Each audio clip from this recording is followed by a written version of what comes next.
Hello. This is Ray's Music Reviews, yes. kind of. RMR, baby. That's already... Baby. Don't... Remmer. No, that's nothing. Rumors is the album we're talking about. Segue. That's the segue, baby. We're talking about Fleetwood Mac's Rumors. Jared's favorites? Yeah, it is. God, I love this album. I finally decided to... a little background for my time with this album. I grew up listening to the radio a lot with my mom. Just like driving to and from places. She listened to a lot of disco, and she listened to a lot of mid-70s stuff. So I grew up listening to this album, even if I didn't know it. So, sidebar. Rod Stewart? Rod Stewart. Does your mom like Rod Stewart? Almost assuredly. Okay. She's a big Journey fan. Well, specifically, Rod's career crossed over into disco land a little bit here and there. So she probably likes him. I would think that she probably did dig that. But go back to your history. But yeah, in like high school, I finally decided, because I was like, man, people really say this album is phenomenal. And right. I'd listened to, obviously, stuff like The Chain. And I finally sat down, listened to the whole thing, and I was like, oh, I've literally heard every song on this album on the radio. Every single one of them. Right. Every single one of them. And I was like, oh, and so this is what this album is. It is literally just classics. A great deal of this record is heavy rotation classic rock. Yes, heavy. Yeah. Good Lord. Just all of it. Yeah. Literally, again, it is an album that entirely consists of classics. It's crazy. But I think this album is just... I think, for me, it is the definitive 10 out of 10. When I measure an album in terms of, like, quality, if I'm asking if it's, like, perfect, this is kind of the album that I think of. And I do think it stands on its own, but I do think it is enhanced with some backstory as to what was going on in the band at the time. Because there is a common theme amongst the songs about breaking up and moving on and trying to be happy with new things and or wanting to leave, stuff like that. And the deal was that two of the members, Christine and John McVie, were getting divorced. They were married, they were getting divorced. Stevie Nicks and Lindsey Buckingham had been dating for like 8 years, and they were breaking up. Since high school, I believe. Yeah. They had toured musically together for a really long time, and now they were breaking up. And Mick Fleetwood, his wife was cheating on him with his best friend. And so then he ends up in an affair with Stevie Nicks. Right, as Lindsey is breaking up. As Lindsey is breaking up with Stevie. It was messy. Yes. Messy. And that kind of, if you look through it through that lens and you pay attention to who's singing which songs, right. Also, narrative emerges. To piggyback on what you're saying, Stevie's in the band because Lindsey wouldn't join without her. Yes. They had Buckingham Nicks, I guess, is the name of what they were trying to do. They had an album, I think. Mick loses Peter Green. They share the same recording studio. Here's what Lindsey's doing. Lindsey has a unique picking like a banjo that he does on guitar. You hear it in some of his songs. Absolutely. And that's his trick. That's what makes him different from other guitarists. And Mick likes it, asks him to join the band without having heard him sing on records, from what I understand. And yet Lindsey won't join without Stevie. So he brings her into this. You know what I mean? And then, like you said, fast forward a couple albums later, they're in the process of breaking up. You have a song that's written about Lindsey finding someone else. You have a song where Christy McVie is, I think she's singing that, what is it? It's Songbird? Never Going Back Again is Buckingham singing about the girl he's dating. You Make Loving Fun is by Christine. Yeah. And she's writing this song about the lighting director that she had started to date. Again, everybody's in this family unit, and everybody is switching who they're seeing. Yes, and then you have to perform these songs about someone you loved moving on. Well, that's tough, dude. And Lindsey's actually helping Stevie write songs about how awful he is, right? And then he's writing songs about how bad she is, and then they Then, if you can imagine, go into a recording studio and sing into the same mic. Oh man, that's raw. Can you imagine the guttural punches you have? Dude. And now throw into this, they're all on coke. Oh yeah, I was gonna get to the coke. Like many albums recorded in the 70s, Right. they were on coke. Right. The paranoia level going through this whole thing is Dude. crazy. Well, Rumors, perfect. And I think that the authenticity of the lyrics, of the performances, is part of what makes this album amazing. Right. Because not only is it's not just like someone who's singing about a theoretical breakup, it is literally Yes. about them breaking apart, their relationships breaking apart, the band kind of fracturing in a lot of ways and just being weird. And it's also not like so many times you hear a record where, and I'm sorry if I'm interrupting you, Go for it. No. oftentimes you hear a record where a man has written a tale about a breakup, a woman has written a tale about a breakup, and it may be a common theme to the record, but it's one perspective. Yes. It's one style of the breakup. It's what you did to me. This covers every way two people can fall out of love. It covers the I can't believe I found out you're cheating on me. Yes. It covers the we grew apart. Yes. It covers the I can't stand you at all. Yeah. It covers the well, hey, maybe we wind up back together at some point. Every bit of that is covered in this, and it's because the fact that you make love and fun, that's new love. That's new love. Absolutely. I'm never going back again. Is I found somebody else, but that doesn't work out. I think that's the kind of the great part about specifically Never Going Back Again is that it is in a lot of ways. Like I heard an interview where he described it as naive. Oh, so absolutely. That's even enriched by looking back to it as a fragment of the past of he thought he had been able to move on and he was never going back again, back to heartbreak or whatever. Dude, I don't think they ever moved on. No. Stevie, the last time they toured, Stevie wouldn't let him in at all. Right? There's still something. In the time before that, Buckingham and McVie toured together, did an album together without the only person who wasn't there, Stevie. Right? But the other thing about this is, think about this when you say naivety. They've been dating since high school. Right? So he hasn't had a lot of experience with dating. He loses who he's been with, through, I'm sure, fault of his own. The same with her, things happen. But then he thinks, okay, well, how quickly I've been able to do this and move on, and things are okay. That's not how it works. You don't love somebody for 7-8 years, and especially from the infancy of your understanding of what love is, high school, to an adult, and then watch them. You may think you moved on, but the first time you see them with somebody else, that's going to be a gut punch. And if it's the drummer, who's also your boss, woof, right? Woof indeed. Especially, and even beyond just like a relationship, they're working relationship. They worked together. They made music together. They were still at the point of breakup making music together. Correct, and they would continue. It's just there's just so much to unravel. There's so much, and I think it just enriches the perspectives because, man, the music, again, I totally think the music by itself, amazing. Right. The layered vocals, the harmonics, the interesting guitar sounds on stuff like Never Going Back Again. The story for it goes that, like, they had to restring his guitar, like, every 20 minutes for him to be able to just make that noise on it. Right. I was like, man. The plucking. He would pop them. Yeah. Right. It sounds so good, though. But, and also, the three singers, each singing their own song while the other one harmonizes with them. McVie is a standalone performer. Stevie Nicks is one of the great standalone performers. Amazing. When she leaves, her song with Tom Petty is so good. Leather and Lace with Don Henley, so good. Her solo records, good. She is a presence that even like a couple of years ago she was on that horror show.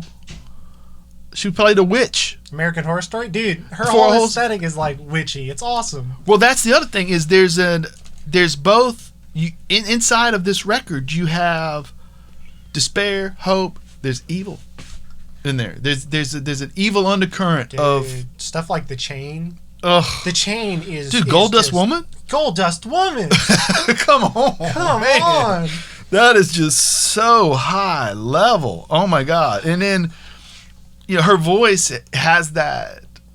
And I get, don't get me wrong, she's one of those people too that I get it if what she does vocally is different from what you enjoy. Dude, she's spot on for me. Oh, dude, 100%. 100%.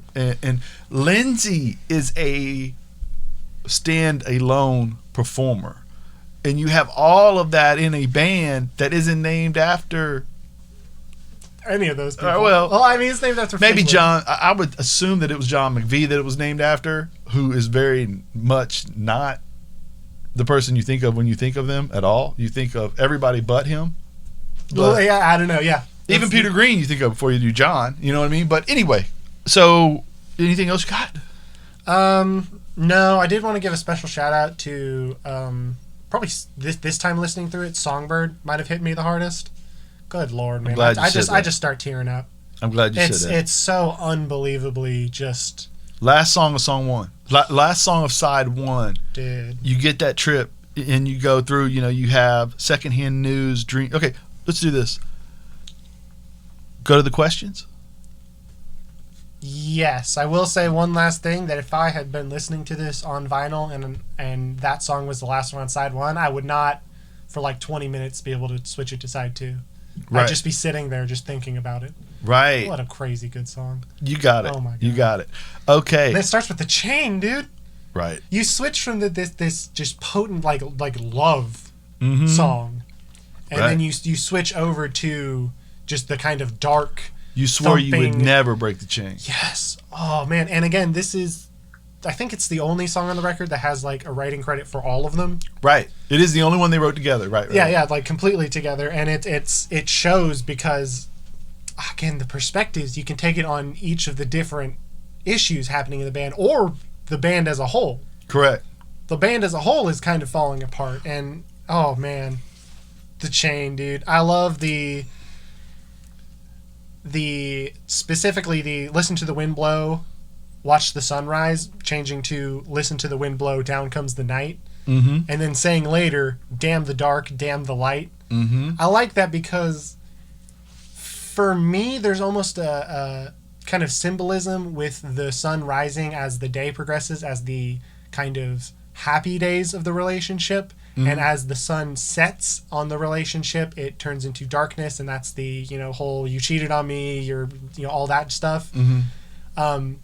And when you say damn the dark, it's like, yeah, obviously you're going to hate the bad stuff, right? But when you say damn the light, that's you're basically taking the entire relationship and just saying None of it mattered. Right.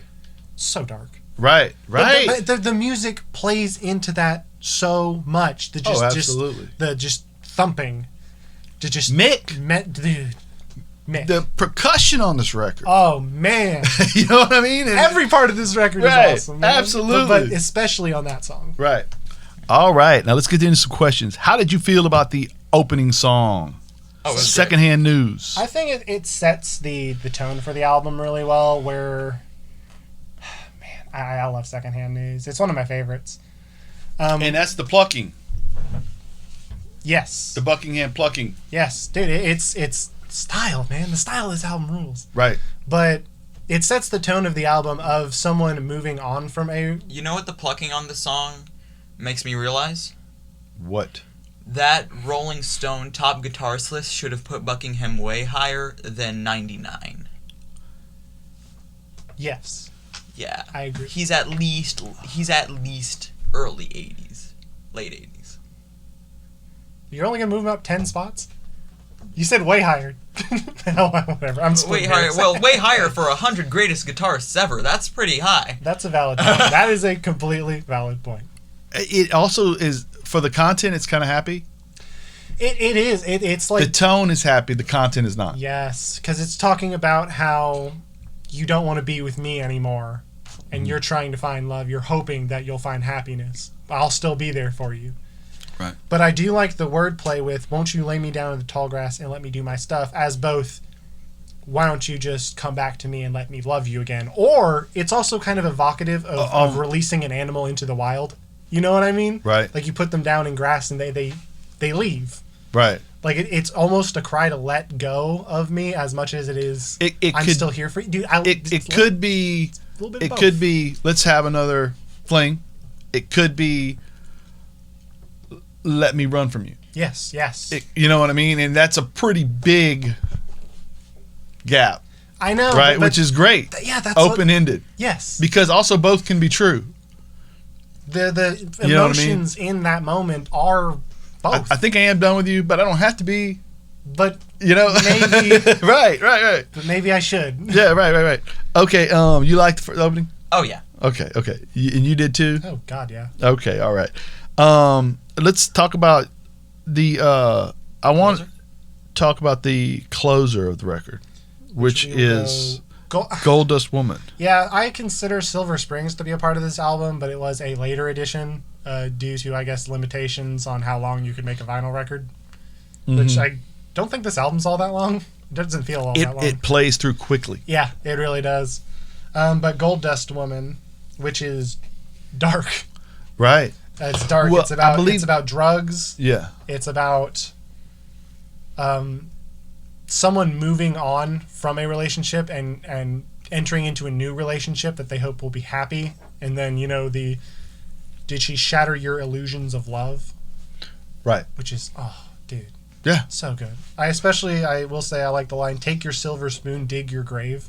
Right. It's very evocative. It's Right. it's about like using your she's money quite the that you have. wordsmith. Dude, yes. Yeah. Stevie Nicks, yes. Yeah, songwriting on this album's top notch. But when good. you spend your spare time casting spells over people, Yes. it probably helps in your wordsmith. Brewing potions. Yeah. Casting spells. Yes. Dude, what's crazy is she has had like a resurgence amongst people who do like the pagan aesthetic, like the witch aesthetic. She has Right. major resurgence. People Right. love posting pictures of her in Right. like flower crowns and just this ephemeral clothing. She is ephemeral in a lot of ways. Right. You watch her and you're just like wowed. Yeah, absolutely. She doesn't seem of this world. Right. Oh man. Right. Dude, Fleetwood Mac has had such a resurgence amongst like millennials and my generation. In a lot of ways, they are a big, like alt, what is now alt music. When you do the Mumford & Son, you do all that. A lot of that alt radio feels like a natural line that can be drawn between that and what Fleetwood. Yeah, Mac it's did. like a weird Fleetwood Mac REM mixture that you Yeah. would not think that would work on paper, would you? But people love it. Oh, it works. Absolutely, it works. Dude, Pale Shadow of a Dragon. Oh my god, this song rules. This song rules, and it's appropriately dark, I think, for the end of it. It kind of Right. also manages to encapsulate a lot of what's going on, but in a different light. Right. It's not you're moving on, because Secondhand News goes from you're moving on, but I'm still here for you. Right. And this one's you're moving on, and it's terrible for you. Well, and not only It's that, a but I got little my own different. problems. Yeah. I'm struggling with my own things. You're going to have to find your way without me. You know. So good. Okay, favorite and least favorite tracks. I have two favorite songs, but they're probably the most popular songs here. Mm-hmm. Go Your Own Way and The Chain. I get that they're like the popular songs, but I just love But those songs. they are phenomenal. Especially The Chain. And I guess especially also Go Your Own Way. Go Your Own Way, if I had to pick, I'd probably say Go Your Own Way. Because it is so soaring. Dude, yes. Yes. You go on a journey on that song, and the guitar solo, dude. Yes. Yeah. I think The Chain, I guess I might probably... Again, I said that this time around my favorite might be Songbird. But overall, I think it might be The Chain just because of its usage of its music as a major part of the narrative is something I always love. Like how you were talking about on Appetite for Destruction with... when he talks about the storms coming. Guns N' Roses, oh shoot. No, you know what song I'm November talking Rain? about. No, it's off Appetite for Destruction. It's the song where you were talking about how the guitar leads into the storm with Sweet Child of Mine. Sweet Yeah, Child. Sweet Child of Mine. How man. Slash's guitar joins one version. Like it's two different songs, but they're joined together by Slash's solo. Yes, like the music is part of the narrative. Correct. Of the song. And right. I think that's just phenomenal. On this song. On both albums. Right, the chain, yeah. Least favorite? Least favorite? Probably Oh Daddy. Yeah. Yeah. Oh Daddy is interesting, though. I'm not the biggest fan of that song. It's interesting. It's interesting because she's talking about Mick. Yeah. And part of it is about Mick's. Part of it is dripping with sarcasm in that Mick kind of doesn't write as much, but he does rule them a little bit. And he decides, it's his band. He decides where we go, what we do. So there's that. Also, Mick's new love interest is involved in it too. You know what I mean? And she's kind of observing these things, but not Stevie. Which puts another thing in it. But I get what you're saying. It's just kind of sad and uncomfortable. Well, and that's just kind of like most of this album is so soaring, and so you could go your own way. Mm-hmm. But I get that vibe. No Daddy's just kind of. I totally get that vibe. No, I totally get that. Kev, did you say one of your favorite? Also does not help that it's right before Gold Dust Woman. Yeah. That's also not. I feel that. Dude, I love Dreams. This is just a great record. It really is. But to me, the song Dreams and Gold Dust Woman are a little bit more. Stevie Nicks talking about Crystal Visions. Dude, I also love the like a heartbeat drives you mad in the stillness of remembering what you had. Mm-hmm. Is just a beautiful line. Right, dude. It's really, really great. Now, what would you rate this out of 10, guys?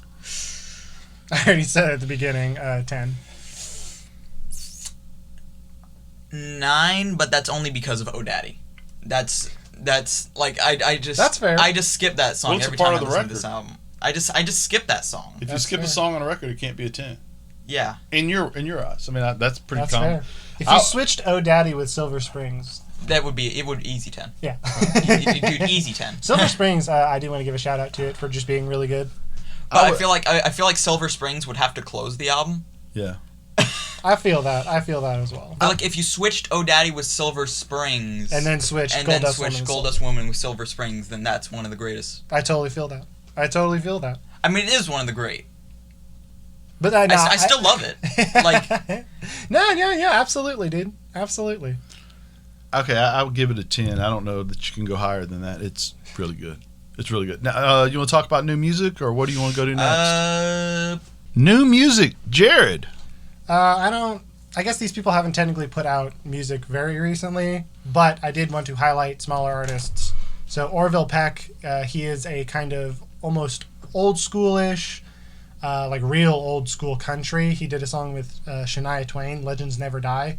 I recommend checking that or his album Pony Out, which I really like. I also think that Left at London is a really cool, smaller pop artist. She puts out some really fun, really heartfelt music. And Lena Raine came out with a new album. She has made the music for a couple video games, most notably the video game Celeste, which has maybe top 3 best video game soundtracks of all time, in my measure. It's pretty good. It's Minecraft pretty is great. up there. Minecraft is also, dude. Minecraft. Undertale might be number 1. Number 1 is probably Undertale. Celeste is at least top 5. Yeah. Yes. Yeah. Yeah. We should do an entire podcast where we talk about video game soundtracks. Oh, dude, yes. Dude, I'm so ready for that. Dude, I listen Ray's so much. favorite's the Undertale soundtrack. Dude, it's so good. It's a really like good I could unironically talk about it for like an hour. It's amazing. Awesome. But yeah, she came out with a new album of, I'm pretty sure, just like original music, or at least a couple remixes from her original music. So Okay. know Ray, how I'd did rank you it? listen to anything this week? I didn't listen to that much new stuff. I was basically just digging into classics that I had because, I tried to keep in the vibe with Fleetwood Mac.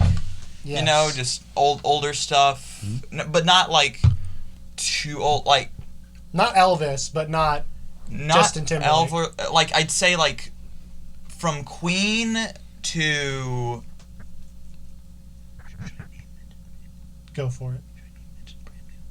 Go for it. Brand new. And the band Brand New. I know that the guy did some terrible things, but being a good person and making good music. Often at odds. Often at odds. Given how a lot of rock stars are dude. at odds. A lot of the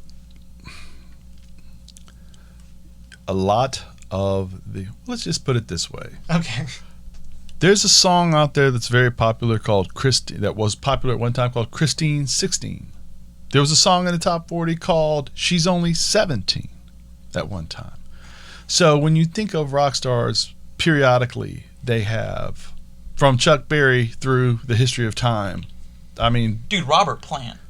No, not Robert Plant. Jimmy Page.